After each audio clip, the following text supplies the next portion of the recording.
Assalamualaikum warahmatullahi wabarakatuh. Hai solih-solihah kelas 5, bagaimana kabar kalian hari ini?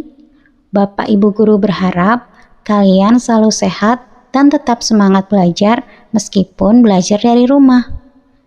Kali ini kita akan belajar materi Bahasa Indonesia tema 2, yaitu membuat kalimat pertanyaan. Apa saja yang akan kita pelajari? Yang pertama, pengertian kalimat pertanyaan.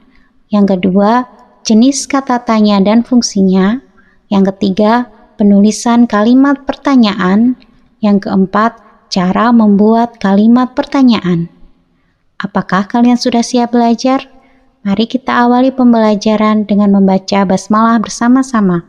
Bismillahirrahmanirrahim. Apa itu kalimat tanya? Kalimat tanya adalah kalimat yang bertujuan untuk meminta tanggapan dari orang lain. Kalimat tanya memiliki ciri-ciri. Yang pertama, diawali kata tanya. Yang kedua, diakhiri tanda tanya. Nah, apa saja kata tanya? Yang pertama, apa? Yang kedua, kapan? Yang ketiga, siapa? Yang keempat, di mana? Yang kelima, bagaimana? Dan yang keenam, mengapa? Apa saja fungsi dari kata tanya itu? Yuk kita pelajari satu persatu.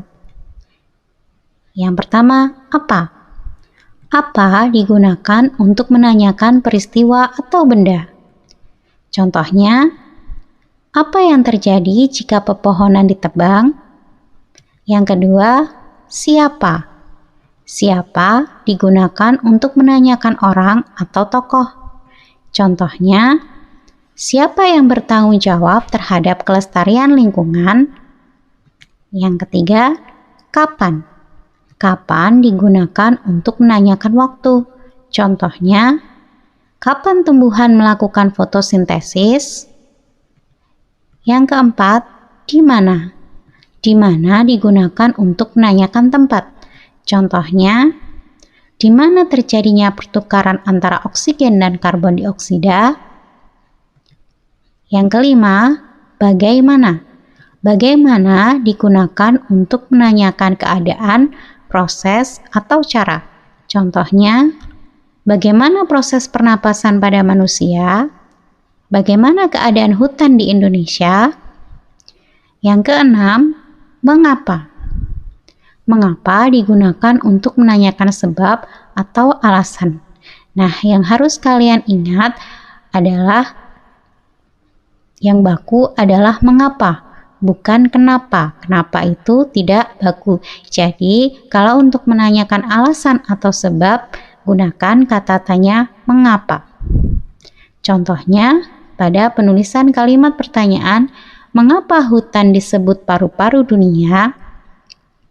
Nah, itu tadi jenis dan fungsi kata tanya. Nah, untuk membuat kalimat pertanyaan, kalian harus memperhatikan beberapa hal. Yang pertama, awali dengan huruf kapital. Jadi, ketika membuat kalimat pertanyaan, harus diawali dengan huruf kapital. Kemudian, kata tanya sebaiknya diletakkan di awal kalimat, seperti contoh yang sudah kita pelajari tadi. Kemudian yang ketiga, akhiri dengan tanda tanya. Jadi jangan sampai lupa memberi tanda tanya di akhir kalimat. Nah, itu cara membuat kalimat pertanyaan yang benar. Selanjutnya, ini adalah contoh bagaimana cara membuat kalimat pertanyaan jika sudah diketahui jawabannya. Contohnya, ada sebuah jawaban, ikan memperoleh cukup oksigen dengan cara mulut ikan dan insang bekerja bersama-sama. Nah, pada pernyataan ini, pada jawaban ini, bagian yang Bunita beri warna merah itu adalah jawaban. Kita perhatikan jawabannya dengan cara. Berarti tadi kita sudah pelajari. Untuk menanyakan cara, membutuhkan kata tanya bagaimana. Nah, tinggal kita beri kata tanya bagaimana dan diberi tambahan kata atau kalimat yang berwarna hitam. Contohnya seperti ini. Bagaimana ikan memperoleh cukup oksigen?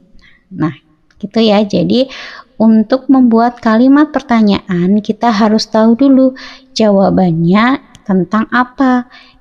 Jadi, setelah kita tahu, oh itu membahas tentang cara, kita tentukan kata tanyanya, kemudian kita susun menjadi sebuah kalimat pertanyaan.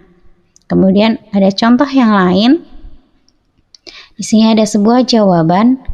Cacing menyukai tempat yang lembab agar menjaga tubuhnya selalu basah dan berlendir.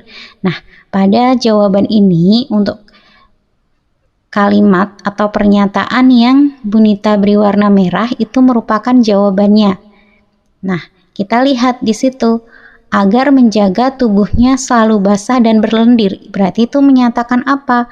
Oh, itu menyatakan alasan atau tujuan. Berarti kata tanya yang digunakan adalah mengapa. Nah, setelah itu kita susun menjadi sebuah kalimat pertanyaan. Mengapa cacing menyukai tempat yang lembab? Nah, itu adalah cara membuat kalimat pertanyaan. Kira-kira seperti itu. Semoga pembelajaran bermanfaat. Jika nanti kalian masih ada kesulitan, kalian bisa mengulangi mempelajari video ini atau kalian bisa tanyakan kepada Bapak Ibu Guru melalui chat WA. Tetap semangat belajar di rumah, selalu jaga kesehatan, rajin beribadah, dan patuhi kedua orang tua. Wassalamualaikum warahmatullahi wabarakatuh.